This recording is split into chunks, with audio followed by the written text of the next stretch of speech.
കോൺഗ്രസിനെ പ്രതിരോധത്തിലാക്കുന്ന തരത്തിലാണ് doctor Shashi Tharoor M P ഇപ്പോൾ അദ്ദേഹത്തിന്റെ നിലപാട് വ്യക്തമാക്കിയിരിക്കുന്നത്.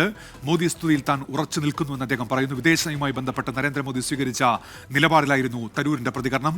അതിനെക്കുറിച്ച് ആരാഞ്ഞപ്പോഴാണ് താൻ ആ നിലപാടിൽ ഉറച്ചു നിൽക്കുന്നുവെന്ന് doctor Shashi Tharoor M P ഇപ്പോൾ വ്യക്തമാക്കിയിരിക്കുന്നത്. ഇപ്പോൾ BJP നേതാവ് ശ്രീ വി രാജേഷ് നമ്മോടൊപ്പം ടെലിഫോണിൽ ചേരുന്നുണ്ട്. ശ്രീ വി രാജേഷ്, ഈ വിഷയത്തിൽ കെ സുരേന്ദ്രൻ കഴിഞ്ഞ ദിവസം നിലപാട് വ്യക്തമാക്കിയതാണ്. എങ്ങനെയാണ് BJP കാണുന്നത് തരൂരിന്റെ ഈ നിലപാട് പ്രഖ്യാപനത്തെ? ശ്രീ വി രാജേഷ്. അല്ല, ഞാൻ ഇന്നലെ ഇപ്പോ 24-ന്റെ ന്യൂസ് അവറിൽ തന്നെ, ഗോപികൃഷ്ണമായിട്ടുള്ള ന്യൂസ് അവറിൽ തന്നെ ഞാൻ വ്യക്തമായിട്ട് പറഞ്ഞല്ലോ.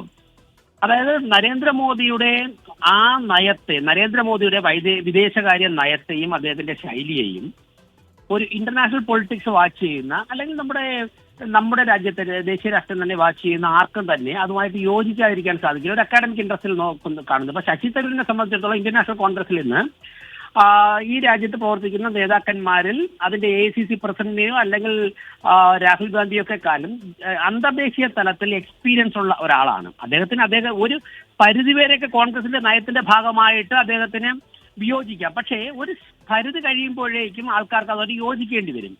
നരേന്ദ്രമോദി 2014 പ്രധാനമന്ത്രി ആയതിനു ശേഷം അദ്ദേഹം അന്ന് ഹരിശ്രീ കുറിച്ചുകൊണ്ട് തുടങ്ങിയ യാത്രകളും വിദേശ രാജ്യങ്ങളുമായിട്ട് കൃത്യമായ ദീർഘവീക്ഷണത്തോടെ, അതിപ്പോ നരേന്ദ്രമോദിയുടെ ഭരണകാലത്തെ മാത്രം മുന്നിൽ കണ്ടിട്ടല്ലോ. അദ്ദേഹം ഭാരതത്തിന്റെ ടോട്ടൽ വികസനത്തിന് വേണ്ടി മുന്നിൽ കണ്ടുള്ള നയമാണ് നടപ്പിലാക്കുന്നത്. ഇപ്പൊ കോൺഗ്രസിന്റെ ഇന്റേണൽ പൊളിറ്റിക്സിൽ ഇനി സംഭവിക്കാൻ പോകുന്നത്, കോൺഗ്രസിൽ തന്നെ ഇപ്പൊ ശശി തരൂർ പറഞ്ഞ അഭിപ്രായവുമായി യോജിക്കുന്ന ആയിരക്കണക്കിന് പ്രവർത്തകർ ബൂത്ത് തലത്തിലും ബ്ലോക്ക് തലത്തിലും മണ്ഡലം തലത്തിലും ഒക്കെ ഉണ്ട്. അതോടൊപ്പം തന്നെ പിന്നെ നിരവധി നേതാക്കന്മാർ, നൂറുകണക്കിന് നേതാക്കന്മാർ DC തലത്തില്, ദേശീയ തലത്തിലൊക്കെ ഉണ്ട്.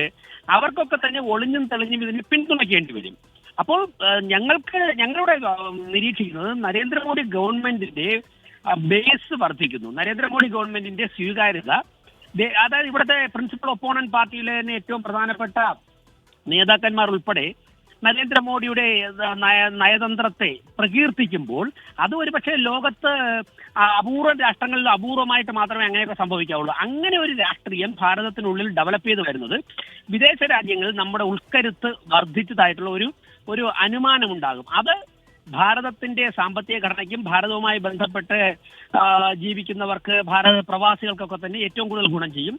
ദേശീയ രാഷ്ട്രീയത്തിൽ BJPക്ക് സ്വീകാര്യത കൂടുകയാണ്. തീർച്ചയായിട്ടും ഞങ്ങൾ വളരെ പോസിറ്റീവായിട്ടാണ് കാണുന്നത്. ശശി തരൂർ ഒരുപക്ഷെ പറയുമ്പോഴേക്കും അദ്ദേഹത്തിന് കോൺഗ്രസിന്റെ നേതൃത്വമായിട്ടുള്ള ചില വിയോജിപ്പുകളൊക്കെ ഇതിന്റെ ഒരു ഘടകമായി മാറുകയും, പക്ഷേ വസ്തുതയായി തന്നെ നിൽക്കും. ഇനി നാളെ ഏതെങ്കിലും സമ്മർദ്ദം കൊണ്ട് വഴിപ്പെട്ട് ശശി തരൂരിൽ നിന്ന് വിഡ്രോ ചെയ്യേണ്ടി വന്നു കഴിഞ്ഞാലും നരേന്ദ്രമോദിയോ നമ്മുടെ രാജ്യമോ ഈ നയത്തിൽ നിന്ന് വിഡ്രോ ചെയ്യില്ലല്ലോ. അപ്പൊ ശശി തരൂർ പറഞ്ഞത് ഇങ്ങനെ രാഷ്ട്രീയ അന്തരീക്ഷത്തിൽ കിടക്കും. പക്ഷെ തരൂർ ഒരു കാര്യം തന്നെ പറഞ്ഞു, മുൻപ് വലിയ സമ്മർദ്ദത്തിന് വഴങ്ങിയാണ് എനിക്കൊരു പ്രസംഗം പാർലമെന്റിൽ നടത്തേണ്ടത്, അല്ലെങ്കിൽ അങ്ങനെ ഒരു നിലപാടിനെ അനുകൂലിക്കാൻ എനിക്ക് വന്നത്. അതിനർത്ഥം പോസിറ്റീവായിട്ടുള്ള തീരുമാനങ്ങൾ നരേന്ദ്രമോദി ഗവൺമെന്റും ഗവൺമെന്റ് ഓഫ് ഇന്ത്യയും എടുത്തു കഴിഞ്ഞാലും കോൺഗ്രസ് സമ്മർദ്ദം ചെലുത്തി അതിന്റെ നേതാക്കന്മാരെ കൊണ്ട് അതിനെതിരായി പറയിപ്പിക്കുക എന്നുള്ളതാണ്. ഇന്നലെ ഇപ്പോ ഞങ്ങളുടെ സംസ്ഥാന പ്രസിഡന്റ് സുരേന്ദ്രൻജി പറഞ്ഞല്ലോ, രാഹുൽ ഗാന്ധി ഒഴികെ ബാക്കി എല്ലാവർക്കും ബോധ്യപ്പെട്ട കാര്യമാണ്. രാഹുൽ ഗാന്ധിക്ക് ഏറ്റവും മുഖത്തേറ്റ തിരിച്ചടി എന്ന് പറയുമ്പോൾ രാഹുൽ ഗാന്ധി കിട്ടുന്ന അവസരങ്ങളിലൊക്കെ തന്നെ ഇന്ത്യയിൽ വലിയ പ്രശ്നങ്ങളാണ്, ഇന്ത്യയിൽ ജനാധിപത്യം അട്ടിമറിക്കപ്പെട്ടിരിക്കുന്നു എന്ന് കിട്ടുന്ന അപ്പൊ ഇന്ത്യക്ക് പുറത്ത് എവിടെ പോയാൽ അദ്ദേഹം കിട്ടുന്ന അവസരങ്ങളിലൊക്കെ തന്നെ നമ്മുടെ രാജ്യത്തെ പ്രധാനമന്ത്രി അധിക്ഷേപിച്ച് മുന്നോട്ട് പോകുന്ന ഒരു നിലപാടായിരുന്നു രാഹുൽ ഗാന്ധി സ്വീകരിച്ചുകൊണ്ടിരുന്നത്. ആ നിലപാടിനേറ്റ് തിരിച്ചടിയാണ്. പ്രതിസന്ധി ഘട്ടങ്ങളിലൊക്കെ തന്നെ ഇന്ദിരാഗാന്ധിയെ പോലും പിന്തുണച്ച പാരമ്പര്യമാണ് അടൽ ബിഹാരി വാജ്പേയിക്കും ഭാരതത്തിന് ഉണ്ടായിരുന്നത്. അതൊക്കെ തന്നെ കാറ്റിൽ പറത്തുന്ന ഒരു നയമായതുകൊണ്ട് രാഹുൽ ഗാന്ധി എന്തിനാണ് ഈ പാർട്ടി പ്രവർത്തനം കൊണ്ട് നടക്കുന്നത് എന്ന് അവർ തന്നെ ആലോചിക്കണം.